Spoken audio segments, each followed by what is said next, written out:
ইউরোপে নিয়মিত যাতায়াতকারী ব্রিটিশ নাগরিকদের জন্য এবার বড় ধরনের পরিবর্তন আসছে। শেনজেন অঞ্চলে প্রবেশের সময় প্রত্যেক যাত্রীর আঙুলের ছাপ ও ছবি আলাদাভাবে নেওয়া বাধ্যতামূলক করা হচ্ছে, কারণ বায়োমেট্রিক যাচাইয়ের জন্য নির্ধারিত অ্যাপ এখনো প্রস্তুত নয় বলে জানা গেছে। ডোভার বন্দরের প্রধান নির্বাহী ডাগ ব্যানিস্টার জানান, এই গ্রীষ্মে যাতায়াতে কোনো পরিবর্তন হচ্ছে না, তবে নভেম্বর থেকে নতুন নিয়ম ধাপে ধাপে চালু হবে। তিনি জানান, ডোভার বন্দরে যাত্রীদের গাড়ি ও বাস থেকে নামিয়ে চেক করার জন্য 13 হেক্টর জমি পুনরুদ্ধার সহ বড় ধরনের অবকাঠামো গড়ে তোলা হয়েছে, যেন যাত্রায় বিঘ্ন না ঘটে। এদিকে নতুন সিস্টেম অনুযায়ী গাড়ির সব যাত্রীকে গাড়ি থেকে নেমে আঙুলের ছাপ ও ছবি দিতে হবে। এরপর প্রত্যেক ভ্রমণে পাসপোর্ট নম্বরের সঙ্গে আঙুলের ছাপ বা মুখের ছবি মিলিয়ে বায়োমেট্রিক যাচাই করা হবে। এই পরিবর্তনের মাধ্যমে পাসপোর্টে ওয়েট ট্যাম্পিং অর্থাৎ হাতে সিল দেওয়া বন্ধ করে স্বয়ংক্রিয়ভাবে ইউরোপে অবস্থানের দিন গণনা করা হবে। এছাড়া একটি অ্যাপ তৈরির কাজ চলছে, যা সীমান্ত রক্ষীদের ট্যাবলেটে ব্যবহার করে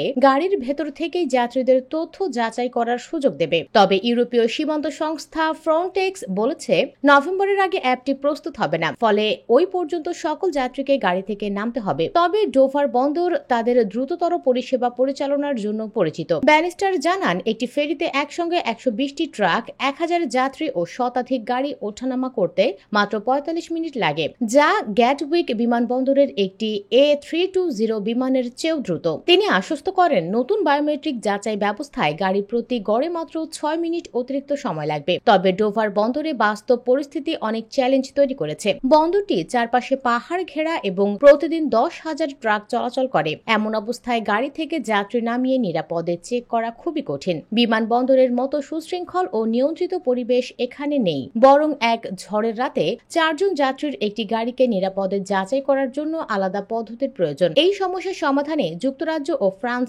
সরকারের সহযোগিতায় ডোভার শহরের মধ্য দিয়ে 1.4 মাইল দূরে একটি ভার্চুয়াল সীমান্ত চেক পয়েন্ট স্থাপন করা হচ্ছে। 12 হেক্টর জমির উপর নির্মিত এই চেকিং সেন্টারে প্রথম ভবনটি ইতিমধ্যে তৈরি হয়ে গেছে। আগামী কয়েক মাসে আরো 2টি ভবন, একটি বাস ও একটি গাড়ির জন্য স্থাপন করা হবে। সীমান্ত নিরাপত্তা নিশ্চিত করতে বাসের দরজা বিশেষভাবে সিল করে দেওয়া হবে এবং যাত্রীরা ডোভার শহর অতিক্রম করে ফেরির ডকে পৌঁছাবে। এই রুটে কোনো অনিয়ম যেন না ঘটে তা নিশ্চিত করতে এআই ও অটোমেটিক নম্বর প্লেট রিকগনিশন ব্যবহার করা হবে। এছাড়াও ব্যানিস্টার আশা করছেন, ইউকে ইইউ সম্পর্ক পুনঃস্থাপনের ফলে খালি ট্রাক ইউরোপে ফিরে যাওয়ার সমস্যার সমাধান হবে। বর্তমানে তাজা খাদ্য ও কৃষি পণ্যের ওপর কঠোর নিয়ন্ত্রণের কারণে প্রায় 30% থেকে 40% ট্রাক ইউরোপে ফেরার সময় খালি থাকে। ব্রেক্সিট পরবর্তী এই সমস্যাটি সমাধানে নতুন একটি চুক্তির আওতায় এসব চেক তুলে নেওয়া হতে পারে, যাতে ছোট ছোট খাদ্য ও কৃষি পণ্য রপ্তানিকারকরা